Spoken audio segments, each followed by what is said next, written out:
तो दोस्तों मैं हूं चंदन और आप लोगों का एजुकेशन 21 में स्वागत है। तो आज खान सर की book railway science and GK की क्वेश्चन सीरीज चल रही है, जिसमें से आज दूसरा चैप्टर है।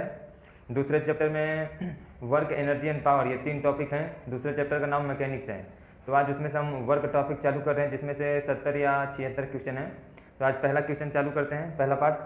तो आइए देखते हैं क्या कहता है पहला क्वेश्चन। पहला क्वेश्चन देखिए क्या कह रहा है।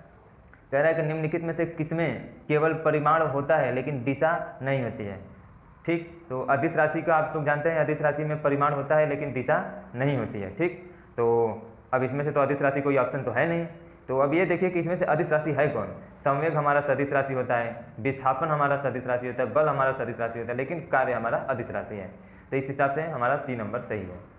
अगला क्वेश्चन देखते हैं, निम्नलिखित में से कौन अधिक काम कर सकता है। काम मतलब कार्य पूछ रहा है। कार्य का फार्मूला होता है W बराबर F इंटू डी। ठीक, जहाँ पर F हमारा बल हो गया, W हमारा वर्क हो गया, D हमारा विस्थापन हो गया। तो देखिए जिस वस्तु का विस्थापन जितना अधिक होगा उसका कार्य भी उतना ही अधिक होगा। तो एक घूमता हुआ पहिया ये उतना विस्थापन नहीं करेगा। बंदूक की गोली, बंदूक से अगर गोली कोई चलाई जाए तो ये विस्थापन अधिक करेगा। गतिशील पत्थर ये भी विस्थापन उसकी अपेक्षा कम करेगा। एक उठाया हुआ हथौड़ा ये भी विस्थापन उसकी अपेक्षा कम करेगा। तो एक बंदूक की चलती हुई गोली ये विस्थापन ज़्यादा करेगा। अगर ये विस्थापन ज़्यादा करेगा तो वर्क भी ज़्यादा करेगा। तो इसमें ऑप्शन नंबर बी सही है।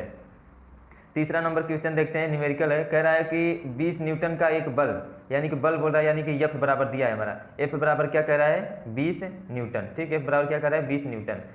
इसको 2 मीटर विस्थापित किया जाता है। बोल रहा है 2 मीटर विस्थापित किया जाता है। विस्थापित मतलब डिस्प्लेसमेंट, यानी D का मान दिया है कितना 2 मीटर। ठीक है, नेक्स्ट फिर उसके कर देता है। फिर कह रहा है कि और 20 जूल का कार्य कर लेता है, यानी कि W का भी मान दे दिया है। 20 जूल का कार्य कर लेता है, यानी कि 20 जूल भी दे दिया। ठीक, तो कह रहा है बल और विस्थापन के बीच का कोण बताइए क्या होगा। ठीक, तो बल और विस्थापन के बीच का कोण यानी कि थीटा बराबर पूछ रहा है क्या होगा। तो आप लोगों को ये हम बता दें कि एक तो W का फार्मूला होता है W बराबर F इंटू डी। ठीक, F इंटू डी। और एक और फार्मूला होता है W बराबर F into D into cos theta. ये कब होता है कि जब किसी पार्टिकल को, यानी कि कण को थीटा डिग्री के एंगल पर फेंका जाए, तो ये हो जाता है फार्मूला कॉस थीटा। तो इसमें यही फार्मूला लगेगा। आइए देखते हैं कैसे फार्मूला लगाते हैं। इसको हम यहीं पर लगाते हैं। तो शुरू करते हैं। तो देखिए W बराबर बोल रहा था FD। F का मान दिया था हमारा 20, D का मान दिया है हमारा 2 मीटर, और cos थीटा की वैल्यू पूछ रही है। तो जब इसको सॉल्व करोगे तो यहाँ पर W का भी मान तो हमारा दिया हुआ है, W का मान हमारा दिया हुआ है 2 जूल। तो जब इसको सॉल्व करोगे, 2 जूल नहीं, W का मान हमको लग रहा है कि 20 जूल था। हाँ 20 जूल है, W का मान हमारा 20 जूल है। ठीक, ये 20 जूल है। जब इसको आप लोग सॉल्व करेंगे तो cos थीटा बराबर आएगा 1/2। जब cos थीटा में 1/2 किसकी वैल्यू होती है 60 डिग्री की वैल्यू होती है। तो ऑप्शन नंबर हमारा कौन सा सही है, ऑप्शन नंबर है ए सही है। नेक्स्ट क्वेश्चन, एक पोर्टर जमीन से 12 किलोग्राम का सामान उठाता है। ठीक है, 12 किलोग्राम का, ये हमारा द्रव्यमान दे दिया है। किलोग्राम लग गया तो द्रव्यमान दे दिया, द्रव्यमान 12 किलोग्राम है। और उसे जमीन से 15 मीटर अपने सिर पर रखता है। जमीन से ऊपर अपने 15 मीटर सिर पर रखता है, यानी कि डिस्प्लेसमेंट हो रहा है D बराबर 1.5 मीटर हो गया। ठीक, रखता है। अब कह रहा है कि समान पर उसके द्वारा किए गए कार्य की गणना कीजिए, यानी कि W का मान पूछ रहा है। ठीक, और जबकि G का मान दिया है। ठीक है, G, अब यहाँ पर हम G को हम A भी कह सकते हैं। ठीक है, तो यहाँ पर G गुरुत्वीय त्वरण हो गया, A हमारा रेखीय त्वरण हो गया। तो इसको G को हम यहाँ पर A ही लेंगे, 10 मीटर प्रति सेकेंड स्क्वायर। ठीक, तो अब यहाँ पर फार्मूला लगाते हैं। कार्य पूछ रहा है तो कार्य बराबर आप लोग जानते हैं W बराबर F इंटू डी। ठीक, W बराबर F इंटू डी हो गया। अब F बराबर होता है MA इंटू डी। तो M का मान पता है 12 किलोग्राम, A का मान आपको दिया है 10 मीटर प्रति सेकंड, D का मान आप लोगों को दिया है 1.5। इसको यहाँ से हटाएंगे तो नीचे 10 आएगा, इससे कट जाएगा। ठीक, देखिए आंसर कितना आया, आंसर आया आपका 120 जूल आंसर आया। तो आइए देखते हैं 120 जूल कौन, 120 जूल नहीं 180 जूल, हाँ 180 जूल। तो ऑप्शन नंबर हमारा सी सही है। नेक्स्ट क्वेश्चन कह रहा है कि यदि एक हवाई जहाज 4000 मीटर, यानी कि विस्थापन दे दिया हमारा 4000 मीटर। ठीक, 4000 मीटर विस्थापन दे दिया कि दूरी तय करता है और किया गया कार्य, इसमें वर्क भी दे दिया है W बराबर 20,000 जूल। ठीक, 20,000 जूल वर्क भी दे दिया। तो लागू किया गया बल ज्ञात कीजिए था, F पूछ रहा है हमारा। तो आइए देखते हैं F क्या होता है। W बराबर आप लोग जानते हैं F इंटू डी।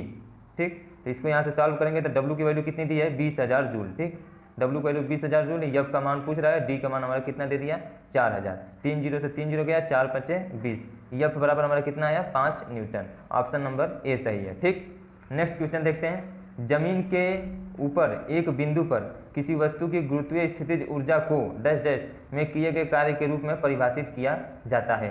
कह रहा है कि ज़मीन के ऊपर, ये हमारी ज़मीन हुई, ठीक।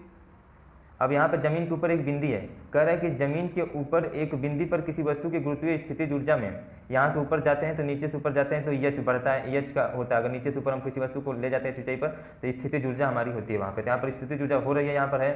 अब कह रहा है इसमें इस स्थितिज ऊर्जा को कार्य के रूप में कैसे परिभाषित किया जा सकता है। तो आइए ऑप्शन नंबर डी देखते हैं। ऑप्शन नंबर डी क्या कर रहा है, इसे गुरुत्वाकर्षण के विपरीत जमीन पर रखने में। देखिए कोई भी चीज़ अगर जमीन पर रख रहे हैं, ठीक, तो गुरुत्वाकर्षण के विपरीत नहीं होगा, वो गुरुत्वाकर्षण के सपोर्ट में होगा, ठीक। तो ये ऑप्शन गलत हो गया, ठीक। इसे केंद्र पर रखने पर, इसे केंद्र पर नहीं रखा जा सकता, ठीक है। अगला, इस पर गुरुत्वाकर्षण बल लागू करने पर, गुरुत्वाकर्षण बल देखिए लागू नहीं किया जाता है, जमीन पर है तो गुरुत्वाकर्षण बल पहले से ही लगेगा इस पर, ये भी गलत हो गया। अब ऑप्शन नंबर हमारा ए सही है, क्यों, कह रहा है इसे गुरुत्वाकर्षण के विपरीत है, यानी कि हम इसे गुरुत्वाकर्षण के विपरीत ही तो ऊपर ले जा रहे हैं, विपरीत जमीन से उस बिंदु पर उठाने में जो किया गया कार्य होता है उसी के रूप में परिभाषित किया जाता है। तो ऑप्शन नंबर हमारा ए सही है, ठीक है। आइए नेक्स्ट क्वेश्चन देखते हैं। कह रहा है 1 किलोग्राम की एक वस्तु को, यानी कि यम कमान दे दिया है, कितना, 1 किलोग्राम, ठीक, वस्तु को 10 मीटर की ऊंचाई तक उठाया जाता है, डी दे दिया गया है 10 मीटर, ठीक, उठाया जाता है तो गुरुत्व बल द्वारा किया गया कार्य क्या होगा, और जी कमान दे दिया है 9.8 मीटर प्रति सेकेंड स्क्वायर, इसी जी को हम ए भी कह सकते हैं, ठीक है। तो हम देखते हैं W बराबर क्या होता है। W बराबर हमने आप लोगों को बता दिया, W बराबर होता है F इंटू डी। F क्या हो जाएगा, F बराबर ma इंटू डी। तो यम का मान दिया है 1 किलोग्राम, ए का मान दे दिया गया 9.8 मीटर प्रति सेकंड स्क्वायर और डी का मान दे दिया गया 10। तो ये यहाँ से 10 आएगा तो कट जाएगा तो कितना आ जाएगा 98 जूल। कौन सा सही है, लेकिन 98 जूल दो ऑप्शन है, एक ऑप्शन हमारा ए है, एक ऑप्शन नंबर हमारा डी है, ठीक। तो कह रहा है गुरुत्व बल द्वारा किया गया कार्य, तो गुरुत्व बल द्वारा ये देखिए नीचे से ऊपर जा रही है वस्तु, क्योंकि कह रहा है 10 मीटर की ऊंचाई तक उठाया जाता है, यानी कि नीचे से ऊपर जाते हैं तो हमारा गुरुत्वाकर्षण बल के विपरीत कार्य होता है। गुरुत्वाकर्षण बल के विपरीत कार्य होगा तो हमारा आंसर माइनस होता है, और गुरुत्वाकर्षण के अधीन कार्य होगा यानी कि सपोर्ट में, तो आंसर हमारा पॉजिटिव आता है। तो यहाँ पर गुरुत्वाकर्षण के विपरीत काम हो रहा है, तो इसलिए ऑप्शन नंबर डी सही है। नेक्स्ट क्वेश्चन देखते हैं।